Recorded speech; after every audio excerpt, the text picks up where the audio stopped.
Magandang gabi po, magandang hapon o magandang umaga saan man po kayo naroroon. Ito po ang inyong lingkod, Owen Freds. Welcome back po muli sa aking channel. Kung first time po ninyong manood, don't forget to click like and subscribe. Salamat po sa mga true-blooded Noranians, ang patuloy na nag-aalaala at talagang nagbibigay at naglalaan ng oras, bumibili ng mga bulaklak para ialay sa puntod ng ating national artist. At ang kanya naman pong dating na PA na nagngangalang si Jen ay patuloy naman pong nangangalaga, naglilinis at nagpapasalamat. Ganon din naman po yung kanyang napakaraming hindi nawawala ng dumadalaw at walang patid ang dalaw sa puntod sa libingan ng mga bayani ni Ate Guy. Ang very consistent nga po. Maraming salamat nga daw po sa lahat ng mga patuloy na naglalaan ng oras at walang sawang inaalaala ang ating national artist.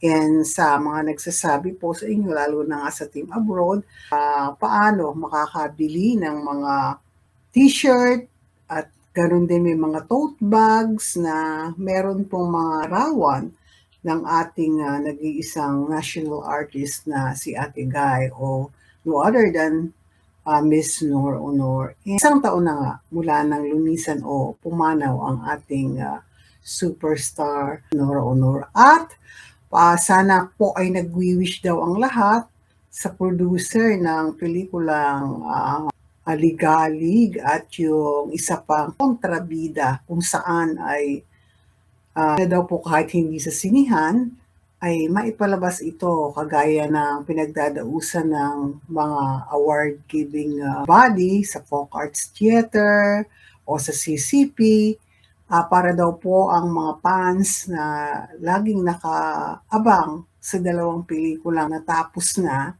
yun nga kung Ligalig at ang kontrabida, kung saan ay si Ate Guy at si Jacqueline Jose nga po ay nagkasama dito sa kontrabida at sa Kasawi ang Palad po. Unfortunately, pareho na nga po silang pumanaw, ay nawa mapanood raw.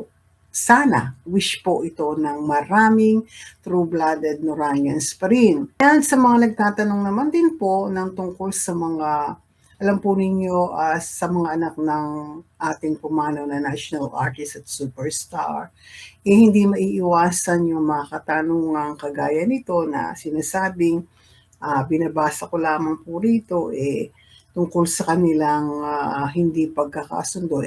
Sabi nga po ng inyong lingkod lagi, hindi natin business yon.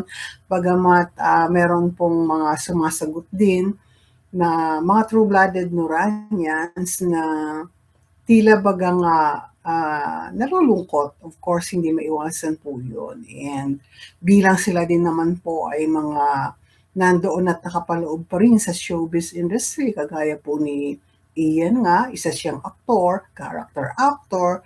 Si Lotlot naman ay character actress. Ganun din po si Matet de Leon Estrada. At may kanya-kanya silang mga pages na talagang marami din pong followers and subscribers ng mga true-blooded Noranians. Hindi po maiiwasan talaga na minsan may magtanong ng mga ganitong questions about their relationships. Lalo na nga po kung nakikita at tayo may mga shared videos dyan na noong kasal naman ni Kenneth, bunsong anak ni Ate Guy, ay naroon silang lahat.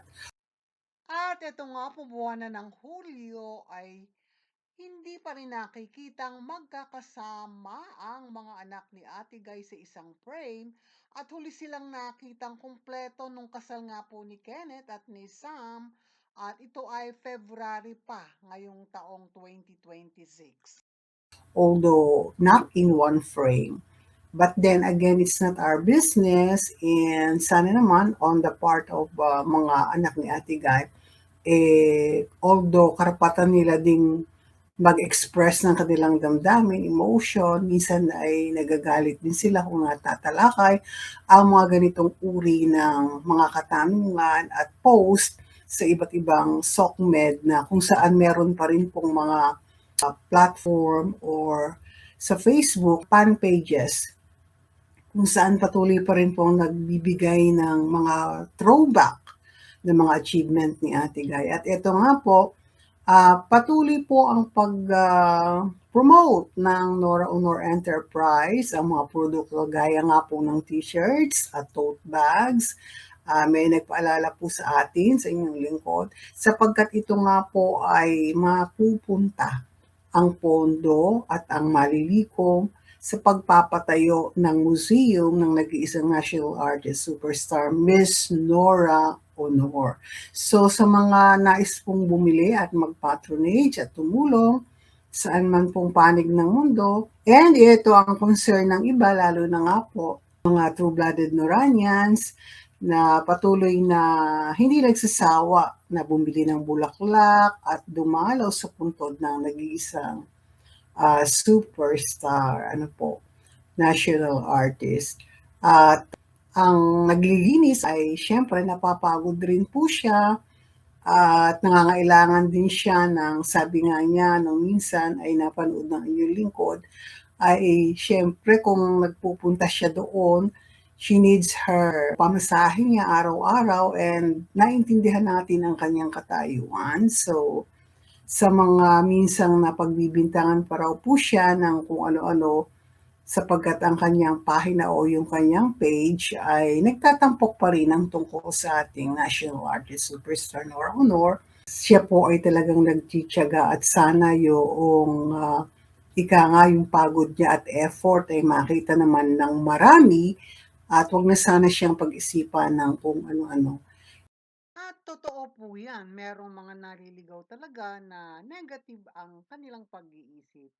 And moving forward, eto nga po, ang hiling ng marami, sana nga huwag pong tumigil sa pag-alaala at pagbibigay ng oras at respeto ang mga malalapit o nandoon lang malapit sa libingan ng mga bayani. And doon din sa mga naghahanap at nakikita na buhay man o si Ate Guy pumanaw, hopefully yung mga anak nga ay nakikita rin, but we don't know kung sila ay dumadalaw ng tahimik o nagbibigay pugay sa mga oras na hindi nakikita ng karamihan.